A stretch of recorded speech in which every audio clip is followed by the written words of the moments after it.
Eu queria pedir para você abrir a sua Bíblia em Tiago, capítulo 4, a partir do verso 13. Tiago 4,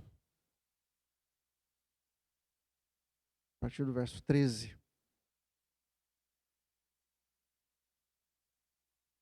Vamos ler então. Tiago 4, 13 diz assim: Atendei agora, vós que dizeis, hoje ou amanhã iremos para a cidade tal, e lá passaremos um ano, e negociaremos e teremos lucros. Vós não sabeis o que sucederá amanhã, o que é a vossa vida? Sois apenas como uma neblina, que parece por um instante e logo se dissipa. Em vez disso, devias dizer, se o Senhor quiser, não só viveremos, como também faremos isso ou aquilo. Amém? A nossa vida, o apóstolo Tiago está dizendo, é apenas um sopro. E a gente se ilude com a possibilidade da gente controlar alguma coisa da nossa vida. A gente faz tantos planos, né? Não, daqui a um ano eu vou fazer tal coisa, quando eu tiver tantos anos eu vou me casar, eu vou viajar, vou me aposentar, mês que vem eu vou fazer tal coisa. Você já parou para pensar que talvez a gente não saia daqui vivo? Não é verdade? Isso é uma realidade, não é? Talvez o nosso fôlego seja o último. Cada vez que você respira, o Senhor permitiu que você respirasse. E a gente não sabe quantos a gente tem. E o que o apóstolo está falando é que a gente tem que se atentar ao fato de que a nossa vida está nas mãos do Senhor. A palavra de Deus diz que todos os nossos dias estão escritos no seu livro. Ele sabe quanto tempo a gente vai viver, a gente não sabe. E perder essa perspectiva da nossa finitude é um tremendo de um perigo. A gente faz planos errados, a gente prioriza coisas erradas, a gente dá valor a coisas que não são importantes. Imagina que você recebesse um diagnóstico hoje que você tem uma semana de vida. Se você tivesse uma semana de vida, você ia estar preocupado com a conta que você tem para pagar o mês que vem? Não. Você ia estar preocupado em comprar um carro novo? Aproveitar a sua casa na praia? Ou fazer uma viagem? Se a gente tivesse uma semana de vida, a gente ia concentrar o nosso tempo, os nossos esforços, primeiro em tentar resolver o que vai levar a nossa vida, mas em segundo lugar, com certeza você ia querer gastar tempo com a tua família, ficar mais perto das pessoas, talvez resolver algum relacionamento que estivesse pendente. E isso é uma coisa interessante, porque às vezes a gente arrasta relacionamentos quebrados durante anos, e quando você se depara com a finitude, você fala, puxa, eu preciso resolver essa questão. Não posso ir embora sem resolver aquela coisa, aquele assunto com aquela pessoa. Ninguém jamais num leito de hospital falou assim, puxa vida, eu devia ter trabalhado mais, devia ter gastado mais tempo no escritório, né? Normalmente, o que as pessoas falam assim, puxa, eu devia ter gasto mais tempo com a minha família, ter buscado mais a Deus, ter conhecido mais a Deus. Então, Tiago fala para a gente prestar atenção de que muitas vezes a gente faz tantos planos, quando na verdade a nossa vida é um sopro. É uma coisa que passa, é uma neblina, um instantinho ela se dissolve. E pensando na morte, no fato da gente não ser eterno, da gente ter nossos dias contados, eu fiquei pensando a respeito de um texto que está lá em Eclesiastes, Eclesiastes capítulo 3, verso 11, diz que Deus colocou a eternidade no nosso coração, no coração do homem. A eternidade, o conceito de eternidade, foi Deus que colocou no coração da gente. Você já parou para pensar, já percebeu que a gente não se conforma com a morte? Talvez por isso a gente não consiga pensar nela como uma coisa que pode acontecer da noite para o dia, no próximo instante. A gente pensa que os mais velhos é que estão mais sujeitos a morrer. É verdade. A ordem natural das coisas é os mais velhos morrerem antes. Né? É os filhos enterrarem os pais e não o contrário. Mas cada um de nós está sujeito a um acidente, alguma coisa trágica acontecer, a uma surpresa.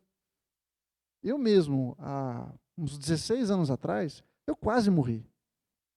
Eu estava bem, estava tudo bem, e de repente eu tive uma intercorrência, um AVC, e fui para o hospital, e os médicos desenganaram a Paola, as meninas, e Deus fez um milagre, me trouxe de volta. Mas estava tudo bem, eu estava vivendo a minha vida, fazendo as coisas que eu tinha que fazer, não estava me preocupando com a morte, mas cada um de nós está sujeito a viver, a morrer no próximo instante. Falar sobre morte pode parecer uma coisa pesada, né, gente? Então talvez você esteja meio incomodado aí na cadeira, falando, o que ele vai falar? Será que vai ficar nesse clima ruim? Não, eu quero te mostrar que existe esperança até na morte. E quando a gente vê que foi Deus que colocou a eternidade, o conceito de eternidade no nosso coração, faz todo sentido a gente não pensar na morte. A gente não foi feito para morrer. A gente foi feito para viver eternamente com o Senhor, desfrutar da presença dele eternamente. Mas por causa do pecado, a morte entrou em cena. E por isso os nossos dias estão contados. Mas esse conceito de eternidade é uma coisa tão fora da caixa, tão estranha para nós. Você já parou para pensar na eternidade? Alguma coisa que não tem fim, ou que não tem começo? Olha para o passado e começa a tentar pensar no momento da criação. As pessoas falam, o mundo diz que o mundo foi criado a partir do Big Bang. Tá, mas e antes do Big Bang? O que existia antes do Big Bang? O que causou o Big Bang acontecer? Da onde veio toda a matéria que explodiu com o Big Bang? Quem criou tudo isso? Quanto mais você olha para trás, você tem que olhar mais para trás. E esse conceito de eternidade é uma coisa muito louca para a gente. Ou você olhar para o futuro e pensar que alguma coisa não tem fim, não tem fim, não tem fim. Você vai viver, viver, viver, viver, viver, e depois você vive mais um tanto quanto esse. Esse conceito é muito louco, portanto, esse conceito é um conceito que Deus colocou, é um conceito divino. A eternidade é um conceito divino. Por isso que a gente não consegue se acostumar com a ideia de que a vida vai ter fim. Por mais que a gente veja pessoas morrendo, todo dia tem gente morrendo. Você já foi no enterro de alguém, no velório de alguém, já deu as condolências para alguém, você já sentiu a dor de perder alguém, mas a gente não se acostuma com isso, porque isso não é algo natural da gente. Não foi para isso que a gente nasceu. O nosso propósito, o que Deus preparou para nós é que a gente viva eternamente. Mas como eu falei, por causa do pecado, esse processo foi interrompido. Agora, se a gente olhar lá, Eclesiastes capítulo 7, verso 2, Salomão, que escreveu o livro de Eclesiastes, chega a uma conclusão muito louca e também fora da caixinha da gente. Ele diz assim, melhor é ir à casa onde há luto do que ir à casa onde há banquete, onde há festa. Alguma vez você já ficou na dúvida se você ia num velório ou se ia numa festa? Com certeza não. Ou quando alguém falou assim, opa, hoje tem o enterro de fulano, vamos lá? Opa, vamos lá, chama todo mundo, vamos chamar a galera porque é melhor ir lá do que ir onde tem festa. Não faz sentido isso. Mas o que Salomão está falando? Sobre o que ele está falando? Por que ele faz essa comparação? Por que ele está falando isso para a gente? Vou te dar um exemplo que talvez ajude você a entender. Se você tiver um copo de Coca-Cola e uma xícara de chá de boldo, o que você vai preferir tomar? A Coca-Cola. Por mais que você não goste de Coca-Cola, não dá para comparar Coca-Cola com chá de boldo, né, gente? Vamos combinar. Agora, o que é melhor para a tua saúde? O chá de boldo, disparado. É mais ou menos a mesma coisa. Ir num velório, na casa onde dá luto, é ruim pra caramba, ninguém quer ir. Todo mundo quer ir para a festa, quer tomar Coca-Cola. Só que o que é melhor para a tua vida? Por que ele está falando a respeito disso? Porque ele diz o seguinte, no final do versículo ele diz assim, pois naquela, ou seja, na casa onde há luto, se vê o fim de todos os homens. E os vivos, as pessoas que estão vivas, devem tomar isso em consideração. Ou seja, ele fala o seguinte, é melhor ir na casa onde tem luto, porque lá você vai ver o que acontece com todo mundo. Essa ideia de que a gente não vai morrer, que é uma coisa que está impregnada no nosso coração, a gente não consegue ficar planejando a nossa morte. A gente acha que a gente vai viver para sempre. Eu tenho 53 anos, mas na minha cabeça eu continuo com 16. Eu continuo achando que eu tenho 16, eu acho que não sou o único. Não é verdade? Eu acho que você sente a mesma coisa, não é isso? Você tem 16, 17, 20 anos. A gente não consegue perceber esse crescimento, essa maturidade. A gente continua achando que tem a vida toda pela frente. E eu sei que hoje eu tenho mais passado do que futuro. Não é? Talvez a maioria das pessoas que estão aqui. Agora, esse choque com a realidade é alguma coisa importante. Porque se a gente não parar para perceber que a nossa vida é breve, que a nossa vida tem data de validade, a gente vai viver sem dar valor às coisas que são importantes. É por isso que Salomão falou o seguinte: é melhor ir na casa onde há luto do que onde há festa. Porque onde tem festa, você vai entrar no esquema lá e vai se esquecer que a vida está rolando, que seus dias estão contados, que você talvez esteja perdendo oportunidades. Mas quando você se depara com a morte e vê que isso é o fim de todas as pessoas, todo mundo um dia vai morrer. Por mais que a gente creia no poder de Deus, de cura, de salvação, de restauração da saúde, gente, todas as pessoas que eu vir doente, eu vou pôr a mão por ar. Eu vou clamar para que Deus traga cura e traga vida para aquela pessoa. Eu creio no poder de Deus de transformar, mas a gente sabe que mais cedo ou mais tarde, as pessoas vão morrer. Isso não me impede de crer no poder de Deus e clamar pela cura, mas eu sei que mais cedo ou mais tarde as pessoas vão morrer. E eu preciso estar com isso em mente, eu preciso me lembrar desse tipo de coisa, para que a minha vida faça sentido e para que eu viva prudentemente todos os dias. Para que eu consiga dar valor às oportunidades que eu tenho. Fazer valer a minha vida de maneira prática. Essa situação é como se o Salomão desse um choque de realidade. Já viu uma pessoa que está em choque, que ela não consegue voltar para a realidade? Você vê talvez em filme, né, que a pessoa está chorando, desesperada, e vai alguém dar um safanão na pessoa, assim, para ela voltar. Esse texto é exatamente isso.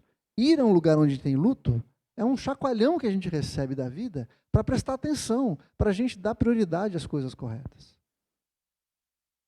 Eu sei que está ficando pesado, mas eu prometo para você que vai melhorar. Eu prometo para você que você vai sair daqui feliz. Feliz. Apesar da realidade da morte ser uma coisa inexorável, como o pastor Lamartine gosta de dizer, implacável, imutável, eu tenho certeza que você vai sair daqui com esperança. Como eu disse, a primeira coisa que eu quero dizer para você é que a vida é curta. Nosso tempo aqui é breve. Por mais que a gente viva, comparado com a eternidade que a gente vai viver ao lado do Senhor, o tempo que a gente vive é muito pequeno. E parece que a gente gasta todo o nosso tempo preocupado com esses 70, 80 anos que a gente vai viver aqui, ao invés de investir na eternidade. Por isso que essa palavra é tão importante. Nós precisamos abrir os nossos olhos para as oportunidades que o Senhor está nos dando de viver uma vida que faça sentido. Nossa vida é muito curta. Eu não sei se você sabia, mas a expectativa de vida no mundo é de mais ou menos 73 anos. A média mundial é de 73 anos. No Japão, essa média sobe bastante, vai a 84 anos. Então, quem sabe a gente arruma um lugarzinho no Japão para morar, né? Seria legal. Nos Estados Unidos, a média é de 78 anos. Na Somália, na África, é de 55.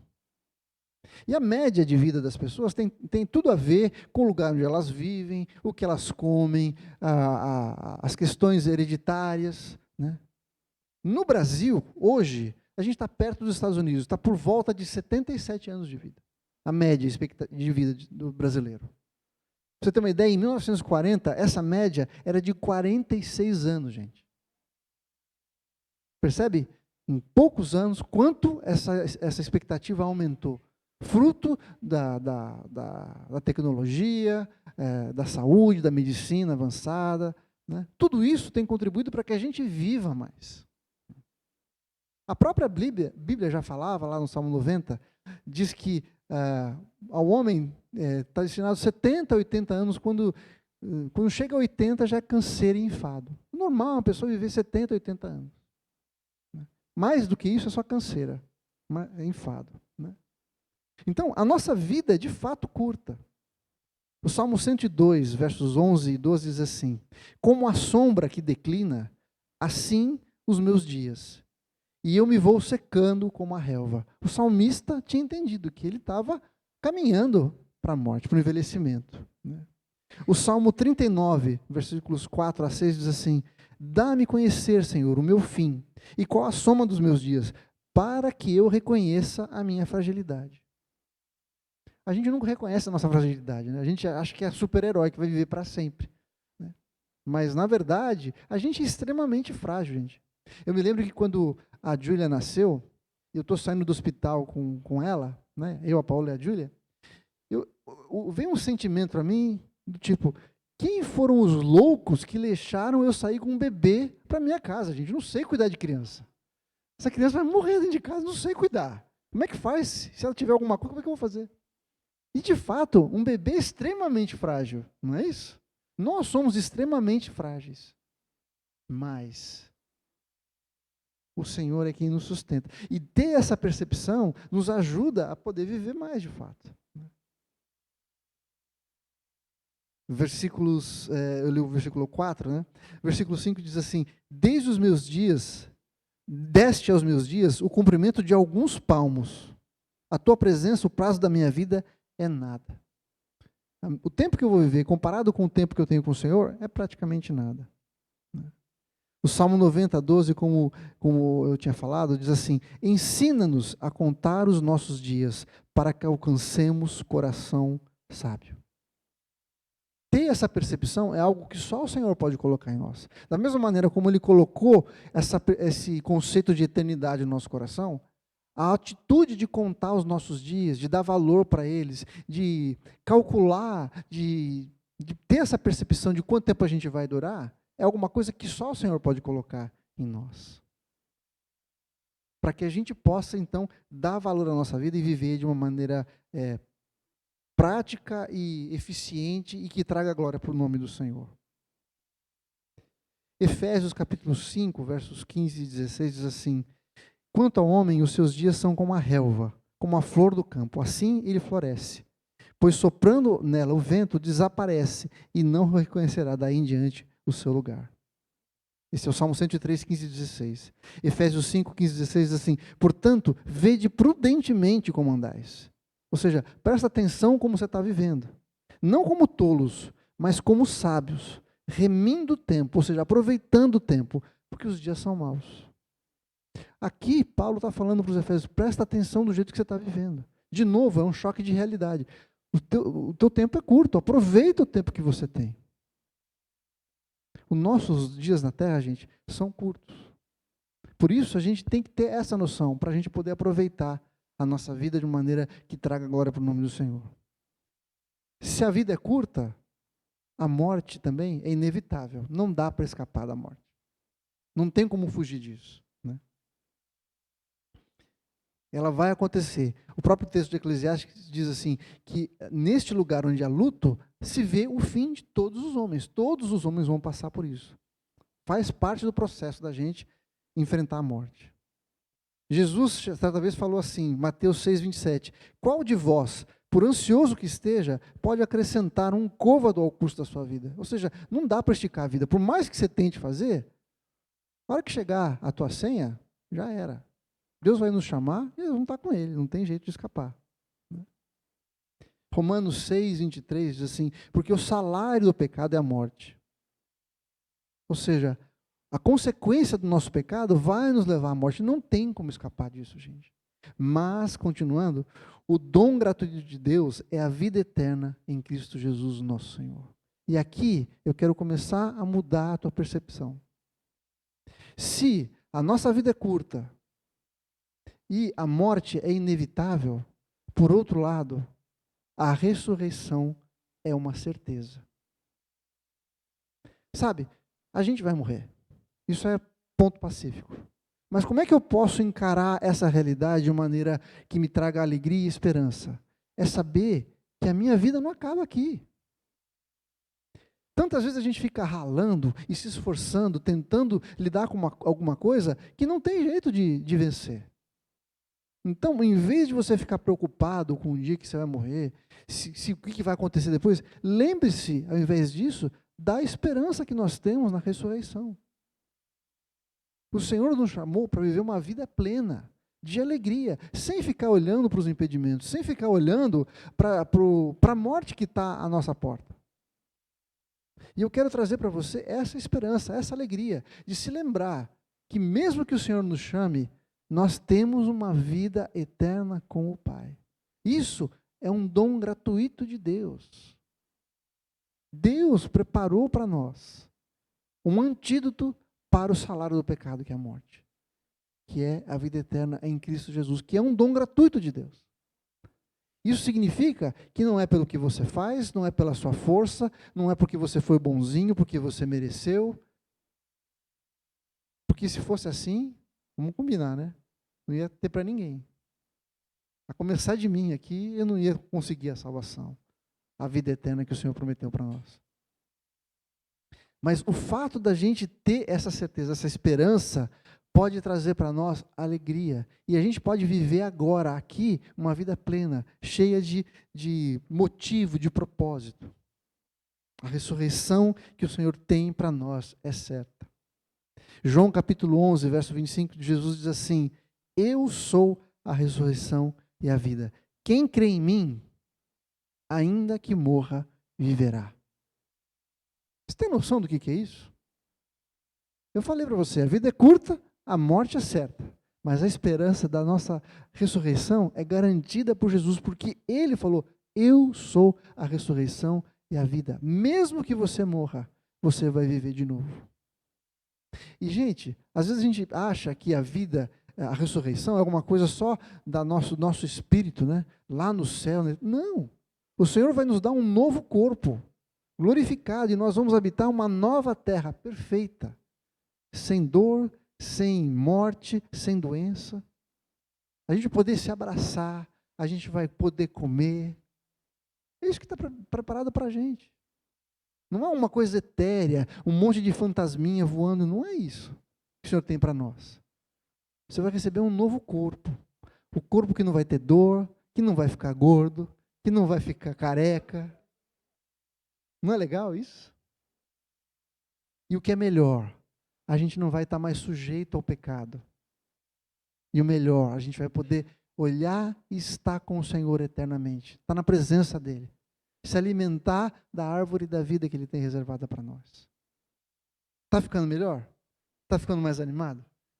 Não é bom saber disso, gente? Que o Senhor tem vida para nós.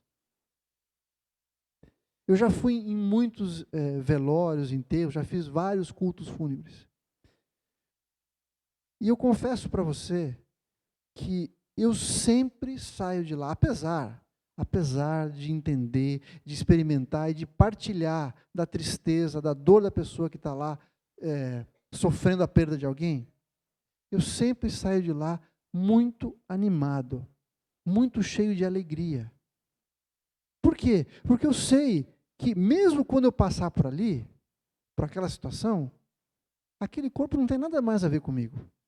Eu já vou estar na presença do Senhor. Eu tenho esperança, eu tenho alegria, eu tenho certeza de que existe algo mais para mim, para minha família, para os nossos queridos, para aqueles que creem no poder de Jesus. João 3,16 diz que Deus amou o mundo de tal maneira que deu o seu Filho, para que todo aquele que nele crê, a saber, aquele que crê no seu nome, Jesus, salvação, não pereça, não morra, mas tenha a vida eterna. Você tem noção do que é isso? Do poder que isso tem de transformar a nossa vida, o nosso futuro, a nossa percepção da nossa vida, dos nossos dias. Não importa se você viveu 1 ano, 10 anos, 50, 60, 90 anos. A gente tem a eternidade com Jesus. Ele nos deu um presente que não pode ser tirado de nós. Romanos 8, no finalzinho do capítulo, diz que nada pode nos separar do amor de Deus. Nem a morte, nem a vida, nem o futuro, nem os principados, nem potestade, nada pode me separar do amor de Jesus. Eu vou estar com Ele eternamente. Essa deve ser a nossa esperança. Você tem que saber que a ressurreição é certa, é alguma coisa certa, que Jesus não volta atrás nas suas promessas, que Ele é poderoso para cumprir cada uma delas, porque Ele ressuscitou. Ele ressuscitou, Ele voltou à vida. E o fato dele voltar à vida deu para os seus discípulos não só alegria como esperança, mas também ousadia para darem as suas vidas também pelo Senhor. Todos os discípulos morreram martirizados, com exceção de João. Os cristãos, logo no início da igreja, eram mortos, eram colocados em arenas para ser despedaçados por animais. Eles eram um espetáculo para o mundo. Era o show da época, é ver cristãos sendo mortos por animais. E sabe como é que eles iam para dentro das arenas? Você acha que eles iam assim, não quero ir, pelo amor de Deus, me segura, guarda. Não, eles iam cantando. Eles iam cantando porque eles tinham tanta convicção da ressurreição, da vida, que eles tinham tanta expectativa daquilo que eles iam viver com o Senhor, que eles iam cantando, louvando a Deus, a ponto das pessoas ficarem impactadas e atraídas pelo Evangelho. Na verdade, essas pessoas que eram mortas ali nas arenas, eram como que sementes do Evangelho. Quanto mais matava cristão, mais eles apareciam. Porque as pessoas eram impactadas pelo poder da ressurreição que estava sobre aquelas pessoas. Muitas pessoas acham assim, que viver a vida cristã é uma coisa difícil, chata. Você tem que abrir mão de tanta coisa, você não pode fazer isso, não pode fazer aquilo. Quando, na verdade, nós somos absolutamente felizes. Eu não abro mão dos prazeres do mundo, assim, puxa vida, eu queria tanto fazer aquilo, mas eu não posso porque eu sou crente. Coisa difícil, coisa chata, viu? Fazer o quê, né? Não. Porque eu estou vivendo o Evangelho hoje, estou vivendo a presença de Jesus hoje. Eu abro mão feliz, porque eu sei que aquilo que o Senhor tem para a minha vida é muito melhor. Eu creio e confio naquilo que Ele está falando. Quem conhece Jesus de verdade, não deixa de fazer as coisas tristes, revoltados, não. Fala assim, é isso que eu tenho que abrir mão? Isso não vale nada. É como Paulo falou assim, eu tenho por perda. Tudo aquilo que para mim era lucro antes, eu tenho por perda. Não vale nada. Em troca da esperança que eu tenho em Jesus. É como diz 1 Coríntios 15, versículo 19. Se a nossa esperança em Cristo se limita apenas a essa vida, nós somos os mais infelizes de todos os homens. Ou seja, se a minha esperança é só nesses dias que estão aqui, eu sou uma pessoa infeliz mesmo. Eu sou triste mesmo. Agora, vamos inverter essa frase? Vamos falar ao contrário? Se a minha esperança não se limita apenas a essa vida, nós somos os mais felizes de todos os homens. Não tem nada que pode parar a gente. Se eu sei que a minha vida não acaba aqui, que tem algo me esperando na eternidade, não tem nada que você possa fazer contra mim que vai me deixar triste. Não tem nada que vai me parar. Recentemente morreu um pastor, um pregador que eu gosto muito, que é o Tim Keller. E uma das frases que ele disse pouco antes de morrer é o seguinte, que a única coisa que a morte pode fazer comigo é me dar uma vida melhor. Não é isso. No momento em que você morre, imediatamente aqueles que estão em Jesus estão prontos para viver uma vida muito melhor.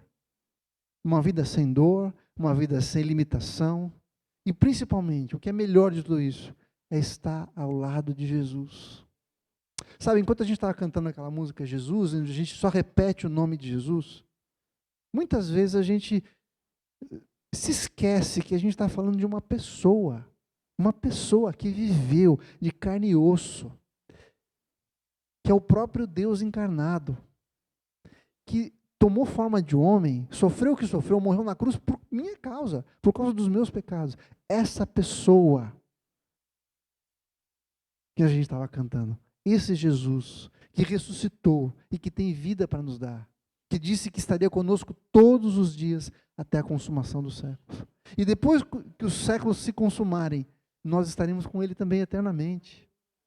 Tem noção disso? A gente não pode perder isso de vista, gente. A gente, muitas vezes, se acostuma muito fácil com as realidades. A realidade da vida, acha que vai viver eternamente, a realidade de Jesus. Se esquece, acha que falar Jesus é uma palavra mágica, é uma coisa muito religiosa. Não, eu estou falando do nome de uma pessoa. E o nome de Jesus, o significado do seu nome é salvação. Ele me salvou, Ele me redimiu, Ele me comprou. Eu tenho vida com Ele, nele, para sempre. Eu falei que você ia sair daqui mais animado. A morte não pode trazer peso para a gente. Por mais que ela queira nos abalar e nos abater, e eu também não quero fechar os olhos para o sofrimento, tá? Eu sei, e é duro você perder alguém, lógico que é. É duro, mas quando você sabe que essa pessoa está com o Senhor, você sabe que o Senhor vai consolar, vai enxugar dos nossos olhos toda a lágrima. A minha maneira de enxergar a morte é muito diferente. Eu tenho o consolo de Jesus. O Senhor nos abraça, Ele nos consola, Ele enxuga dos nossos olhos toda a lágrima. Existe vida e vida em abundância em Jesus. A morte não pode nos parar. A morte não pode te parar. Nós temos vida. 1 Tessalonicenses 4, de 13 a 18, diz assim: não queremos, porém, irmãos, que sejais ignorantes com respeito aos que dormem, ou seja, aqueles que já morreram, para não vos entristeceres com os demais que não têm esperança. Ou seja, eu quero que vocês saibam o que acontece com aqueles que já morreram, para que vocês não fiquem tristes como aquelas pessoas que não têm esperança na ressurreição. O que Paulo diz então? Ele diz assim: pois se cremos que Jesus morreu e ressuscitou, ou seja, a minha esperança está condicionada ao fato de eu crer que Jesus morreu e ressuscitou. É Ele que faz toda a diferença. Assim também Deus, mediante Jesus, trará em sua companhia aqueles que dormem. O Senhor Jesus vai trazer aqueles que morreram em Jesus. Vai dar um novo corpo para eles e vai trazê-lo com Ele. Versículo 15. Ora, ainda vos declaramos por palavra do Senhor isto: nós, os vivos, os que ficarmos até a vinda do Senhor, de modo nenhum precederemos os que dormem. Aqueles que morreram vão ser levantados antes de nós sermos levados para o Senhor. Versículo 16. Porquanto o Senhor mesmo, dada a sua palavra de ordem, ouvida a voz do arcanjo e ressoada a trombeta de Deus, descerá dos céus e os mortos em Cristo ressuscitarão.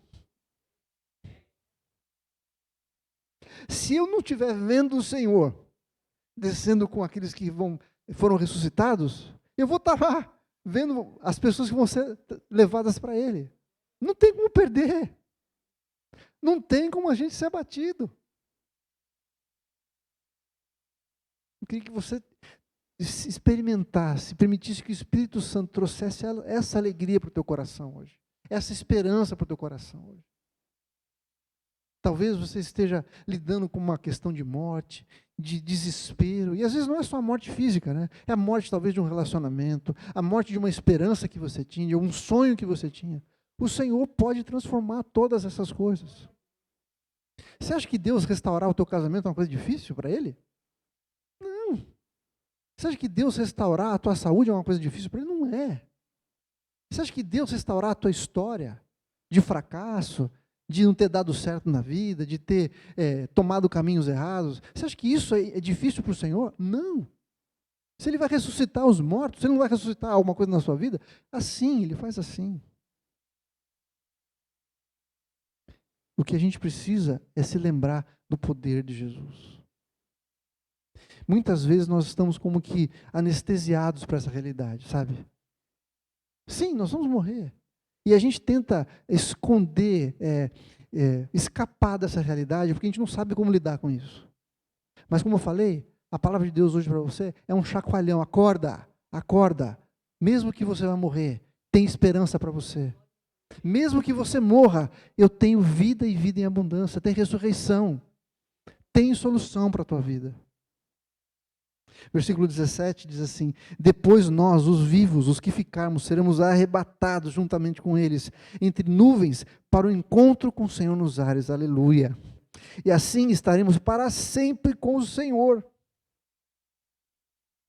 E ele termina dizendo: consolai-vos uns aos outros com essas palavras. Você está triste? Você perdeu alguém? Você está triste? Você está com saudade? Você está abalado? Você está sentindo aquele peso da morte sobre a sua vida? Essa palavra vai te consolar. Existe esperança. O Senhor vai trazer aqueles que morreram ressuscitados, com um novo corpo. E vai nos arrebatar para Ele. Tem esperança, tem lugar para frente, gente. Não acaba aqui, não. Não acaba aqui, não. Mesmo que se você for tomado agora, amanhã, sair daqui do portão, e o Senhor te levar, existe esperança para nós. E para terminar, 1 Coríntios 15, 54 a 58 diz assim: e quando este corpo corruptível se revestir de incorruptibilidade, e o que é mortal se vestir de imortalidade, então se cumprirá a palavra que está escrita: tragada foi a morte pela vitória. Onde está a morte, a tua vitória? Onde está a morte, o teu aguilhão? O aguilhão da morte é o pecado, e a força do pecado é a lei. Mas graças a Deus que nos dá a vitória por intermédio de nosso Senhor Jesus Cristo. Portanto, meus amados irmãos, sede firmes, inabaláveis e sempre abundantes na obra do Senhor, sabendo que no Senhor o vosso trabalho não é vão. Ter essa esperança, ter essa certeza de que a nossa vida não acaba aqui, que o Senhor, pelo seu poder, venceu a morte e nos deu esperança para viver uma vida eterna, tem que produzir em nós o desejo de continuarmos firmes, inabaláveis e abundantes na obra do Senhor. A salvação não é só um antídoto para a morte, gente, para o inferno. É para que a gente viva aqui glorificando o nome do Senhor, para que a nossa vida tenha propósito e sentido. Viver para fazer a obra do Senhor, em tudo o que a gente está fazendo. Então a minha conclusão para essa palavra é que a nossa vida aqui precisa agradar ao Senhor, fazer a sua vontade. Tiago 4,15 diz assim: em vez disso, devias dizer, se o Senhor quiser, não só viveremos, como também faremos isso ou aquilo. Ou seja, em vez de a gente ficar fazendo planos da nossa cabeça, a gente deve dizer o seguinte: Senhor, se o Senhor quiser, o Senhor vai me capacitar para fazer isso ou aquilo. E vamos viver por causa disso. A gente precisa submeter os nossos planos, os nossos projetos, as nossas prioridades à vontade do Senhor para fazer aquilo que agrada ao Senhor. Não quer dizer viver uma vida sem planejamento, não é isso que o texto está falando. Você não se planejar, você não buscar ter uma carreira, você economizar o seu dinheiro para uma aposentadoria, não é isso que ele está falando. Mas é o fato de que tudo isso está debaixo da vontade do Senhor. Se o Senhor quiser, Ele vai nos capacitar para viver. E nós vamos fazer isso ou aquilo outro. 1 Coríntios 10, 31. Portanto, quer comais, quer bebais, ou façais qualquer outra coisa, fazei tudo para a glória de Deus. Não importa o que você vai fazer. Não importa a carreira que você escolheu, o trabalho que você tem. Tudo o que você fizer. A coisa mais simples, ou a coisa mais complexa da sua vida, faça para glorificar o nome do Senhor. Faça para que o nome do Senhor seja exaltado, para que as pessoas vejam o poder do Senhor na sua vida. Colossenses 3,17 tem a mesma ideia, diz assim: e tudo que fizerdes, seja em palavra, seja em ação, fazei-o em nome de Jesus, dando por ele graças a Deus Pai. Fazer em nome de Jesus não é só a autoridade que eu tenho quando eu uso o nome de Jesus, mas é alguém que representa Jesus. É como se você fosse enviado por ele e você vai tomar uma decisão e você fala para as pessoas: estou fazendo isso aqui, não é porque eu quero, é porque Jesus me mandou. Eu estou aqui representando o Senhor. Eu estou fazendo em nome dEle, no lugar dEle. Esse é o nosso chamado, fazer em nome de Jesus. Efésios 2,10. Pois somos feitura deles, criados em Cristo Jesus para as boas obras, as quais Deus, de antemão, preparou para que andássemos nela. O Senhor te salvou com o propósito de você fazer coisas que Ele já tinha preparado, boas obras que vão trazer glória para o seu nome, que vão levantar o nome do Senhor, que vão mostrar para as pessoas o poder, a graça, a maravilha, o amor, o cuidado de Deus para a vida das pessoas. Mateus 6, 19 a 21 diz assim: não acumuleis para vós outros tesouro sobre a terra, onde a traça e a ferrugem corroem, e os ladrões escavam e roubam. Mas, ao contrário disso, ajuntai para vós tesouros nos céus. Versículo 21, porque onde está o teu tesouro, ali estará também o teu coração. Em vez de a gente ficar gastando a nossa vida, a nossa força, os nossos recursos com esse tempo que a gente vai viver aqui, vamos investir no reino. Vamos investir no reino. Vamos pensar naquilo que vai ficar para a eternidade. E como eu falei na semana passada, essa é a maneira de eu colocar uma âncora no meu coração para perto do Senhor. Ele diz: onde está o teu tesouro, aí estará o teu coração. Coloca o teu tesouro aos pés de Jesus, de modo que o teu coração esteja sempre aos pés dele. A vida é curta, a morte é certa, a morte é inexorável, mas a ressurreição é a certeza que nos faz caminhar com alegria e em plenitude. A gente vai morrer, mas não tem problema, a gente vai ser levantado pelo Senhor. Mesmo aqueles que estão passando por um momento de luta, talvez lutando com uma enfermidade, lutando com uma doença. Mesmo que o Senhor não cure, mesmo que o Senhor não faça o milagre que nós estamos pedindo, nós vamos clamar e orar ao Senhor, crendo que Ele é poderoso para transformar. Mas mesmo que Ele não faça, ainda assim nós teremos alegria e esperança, porque essa chave, quando vira, não é o final. Como o Tim Keller falou, a única coisa que a morte pode fazer com a gente é nos dar uma vida muito melhor. Amém? E a gente pode começar a viver essa vida hoje, gente. Hoje. Quando eu tenho esperança nessa verdade, quando eu creio nessa verdade, eu posso viver uma vida hoje sem medo, sem peso, sem tristeza, mas me alegrando no Senhor com aquilo que Ele tem preparado para nós. Amém?